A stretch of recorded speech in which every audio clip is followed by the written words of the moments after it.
زکات کے حوالے سے، فطرانے کے حوالے سے، عشر گندم کے حوالے سے تعاون کیا، جامع کے علاوہ جو ہے متعلقین غریب مساکین یتیموں کے ساتھ مستحقین کے ساتھ تعاون کیا، یا اللہ ان کا تعاون بھی قبول و منظور فرما لے۔ یا الہ العالمین ہم نے روزے رکھے ہیں، یا الہ العالمین 30 روزے رکھے ہیں، ہم تیری بارگاہ میں عرض کرتے ہیں ہیلا کرنا تو ہمارا کام تھا، ہم سے گناہ بھی ہوئے، جس طرح چاہیے تھا ہم کو اس طرح روزے نہیں رکھ سکے، رات کو قیام نہیں کر سکے، رکوع نہیں کر سکے، قرآن مجید کی تلاوت نہیں کر سکے، یا الہ العالمین تو ہمارے گناہوں سے درگزر فرما دے، یا الہ العالمین ہمارے گناہوں کو معاف فرما دے۔ رمضان کا مہینہ بھی گزر گیا، آج پہلا دن آ گیا، عید کا پہلا دن ہے، جس دن روزہ رکھنا حرام ہے،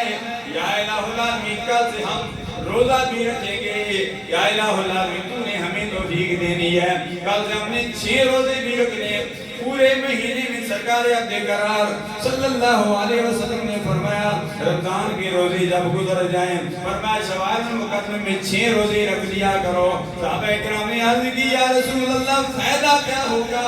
اللہ کے پیارے حبیب نے فرمایا جو ایک روزہ رکھے گا، ایک روزے کا ثواب 30 روزوں کے برابر ملے گا، اور جو 6 روزے رکھے گا اللہ تبارک و تعالی اس کو 12 مہینوں کے برابر ثواب عنایت فرمائے گا۔ اللہ تبارک و تعالیٰ کی رحمت چھم چھم برس رہی ہے، رب ذوالجلال تو بہانہ تلاش کرتا ہے۔ رمضان کا مہینہ گزر گیا، روزوں کا ثواب بھی زیادہ، نفلوں کا ثواب بھی زیادہ، فرائض کا ثواب بھی زیادہ، لیکن آج کی دن بھی بڑا ثواب ہے۔ آج کے دن جتنے رمضان میں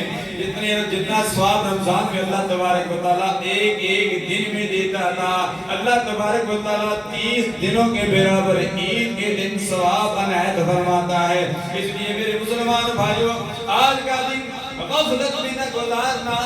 آج کا دن رب ذوالجلال کی یاد میں گزارنا، رب ذوالجلال کی عبادت میں گزارنا۔ 2 رکعت نماز عید الفطر پڑھ کے رب کو بھلا دینا نہیں ہے، رب کو یاد رکھنا ہے۔ رب کو یاد کرنے کے مختلف طریقے ہیں، ایک حقوق اللہ ہے، ایک حقوق العباد ہے۔ حقوق اللہ بھی رب ذوالجلال کی عبادت ہے، حقوق العباد بھی رب ذوالجلال کی عبادت ہے۔ اپنے مسلمان بھائیوں کو خوش کرنا ہے، اپنے مسلمان بھائی جو ناراض ہیں ان کو راضی رکھنا ہے، اگر والدین ناراض ہیں ان کو راضی کرنا ہے، بہن بھائی ناراض ہیں ان کو راضی کرنا ہے، اگر پڑوسی رشتہ دار ناراض ہیں ان کو راضی رکھنا ہے۔ سرکار عبد قرار صلی اللہ علیہ وسلم نے فرمایا اگر تم رزق میں فراوانی چاہتے ہو، اگر تم رزق میں فراوانی چاہتے ہو تو اپنے رشتہ داروں سے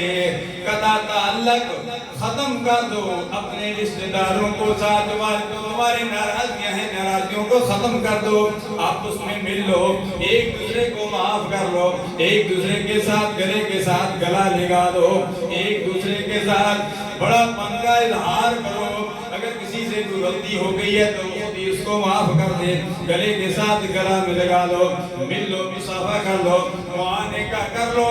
آج کے دن ہمیں یہ بھی حقوق العباد بندوں کا حق یہ بھی عبادت میں آتا ہے۔ عبادت یہ نہیں کہ ہم نے 2 رکعت نمازیں پڑھی، عبادت صرف یہی نہیں کہ ہم نے 30 روزے رکھ لیے، عبادت یہ بھی ہے کہ اپنے مسلمان بھائی کے ساتھ خندہ پیشانی کے ساتھ مل لینا، اپنے مسلمان بھائی کو السلام علیکم ورحمت اللہ کہہ لینا، اپنے مسلمان بھائی کے ساتھ گلے کے ساتھ گلا لگا لینا، اپنے بھائی مسلمان کو معاف کر دینا، یہ عبادت ہے، یہی عبادت ہے۔ آج ہماری یہی عید ہے، آج ہم